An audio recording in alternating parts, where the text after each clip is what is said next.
conversation. Go ahead. Oh, okay. My relationship with my dad was pretty cool, I guess. Really, we were like content with just like relaxing and stuff, and just like sitting and like watching movies. Like he'd put on westerns. I didn't really like them, but I watched them. Or he would like watch when I was younger. He'd watch like Disney Channel with me, and when we were younger, me and my sister, we both watched Scooby Doo with him like on the morning. And he taught me how to cook. All So right. I guess that helps them. Yeah, yeah. Favorite So, Cajun Yeah, recipes. Cajun recipes. tell us a little bit about Mark's life, and then we'll move on to yours. You know, we were married for 22 years, and you know, I cherish the time that we were together, because there's a lot of couples, a lot of people that don't have, you know, 22 years of marriage. Although I wish it would have been longer, because we do come from longevity. Both our sides, my parents and Mark's parents, were married for over 50 years, each one of them, and both celebrated 50th anniversary. So right away in the celebration that we did over the years, we were thinking, oh wow, you know, we'll have that same longevity, but it didn't happen. It was cut short, I think, pretty short, but I can say that, you know, the time that we were together was excellent. It was wonderful, and you know, it was special. But my husband was, we were opposites a lot. You know, he was very more conservative than I was. We complemented one another, because, you know, I was more the funny kind of, you know, kind of salesy. He was very analytical. You know, most men, they're, you know, like 5 things. They're very simple. Women are very complicated, and it was the same kind of relationship that we had. You just opened a can of worms there now. Oh yeah.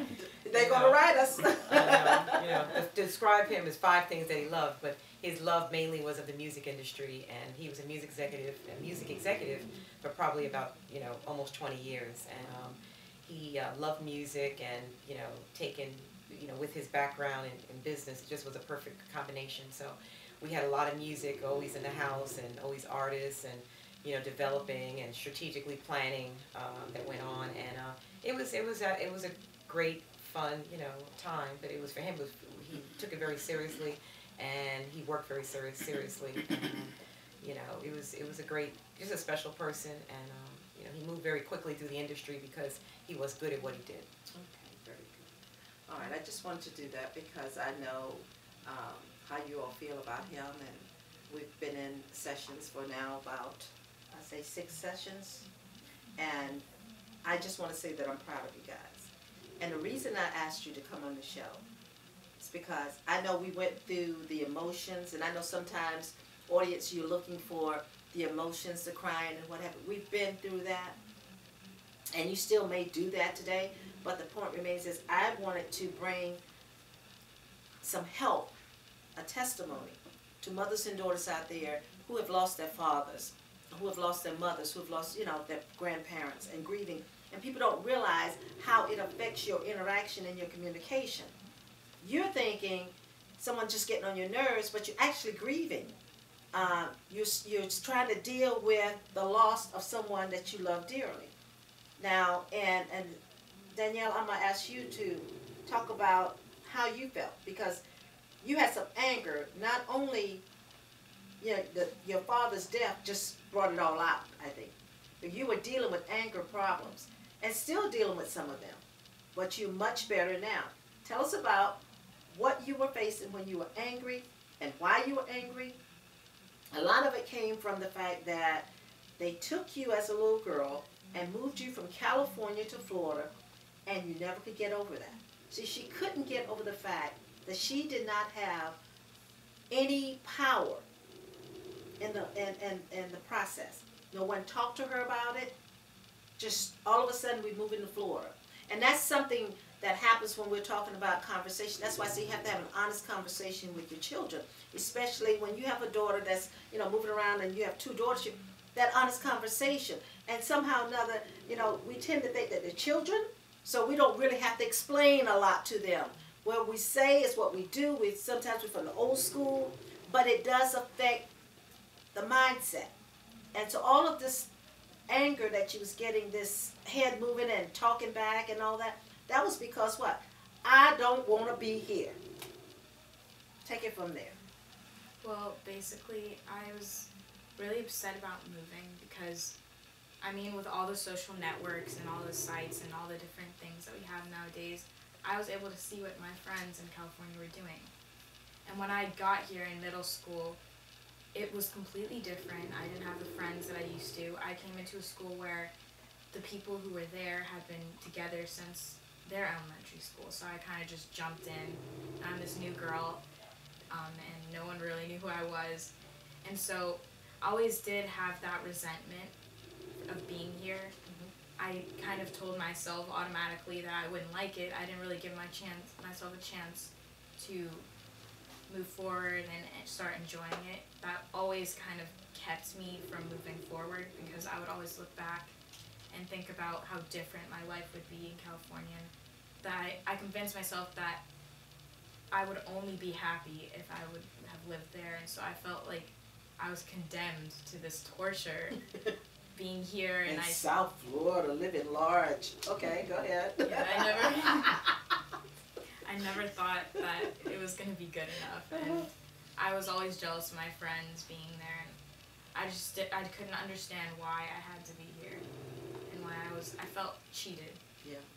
And did you ever sit down and tell your parents? Did you tell your mother that? I didn't tell them as directly as I should have. What did you do? How did you tell them?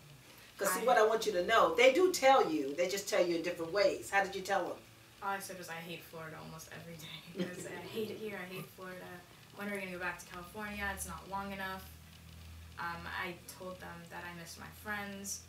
I never told them how I felt that I was cheated out of having a better childhood there. And I mean, I spent 9 years there of my life, and they're the best 9 years of my life.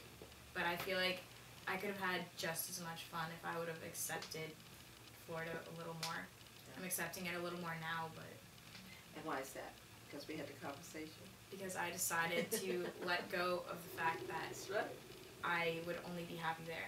Because I don't know that. Yeah. I was not there, and for all I know, I could have been miserable there, and that I should learn to embrace the present instead of looking in the past and being upset about it. Very good. We've come a long ways, haven't we? So, yeah. Yeah, that's good. That's part of the conversations that we've had. You know, because I was like, how do you know you was going to have a good time in California? You could have been miserable there. But in her mind, see, we're talking about the intro conversation. In the conversation, she kept it alive.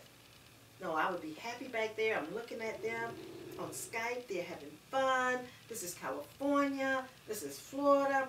Nothing's going on. Didn't even embrace it enough to enjoy it. But you're getting ready to go off and be a young lady and go to college. And the anger is less now.